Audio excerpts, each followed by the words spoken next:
নিশ্চয় মানুষ মরণশীল, যে জন্মেছে সে মরবে, মরণের স্বাদ তাকে পেতেই হবে।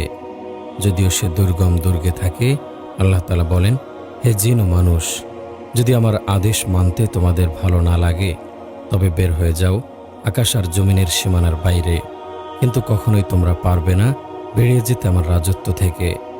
হাসপাতালে যান, দেখুন মৃত্যু যাতনায় ধুঁকছে রোগী, শুনুন তার আর্তনাদ, মরণ যন্ত্রণায় কাতর সে।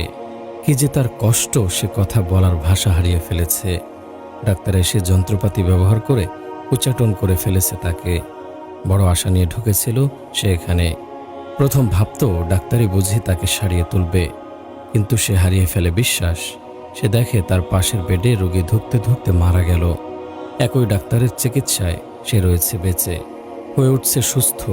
বুঝতে পারে বাঁচা আর মরা আল্লাহ তাআলার হাতে। প্রতিদিন প্রতিটি হাসপাতাল আর শত শত ক্লিনিক থেকে একদিকে বের হচ্ছে লাশ, আরেকদিকে বেরিয়ে আসছে সুস্থ মানুষ। মৃত্যুকে দেখুন যাত্রাপথে কিভাবে ওত পেতে থাকে। দেশের প্রধানমন্ত্রী সাহেব আধ ঘন্টা আগেও জানতে পারেননি কি ভয়াবহ মৃত্যু অপেক্ষা করছিল তার জন্য। গোসল সেরেছেন, চুল আঁচড়েছেন, নাস্তা করেছেন, স্ত্রীপুত্র পরিজন বিদায় দিয়েছে হাসি মুখে। চেহারা, চলাফেরা, কোথাও ছাপ পড়েনি মৃত্যু।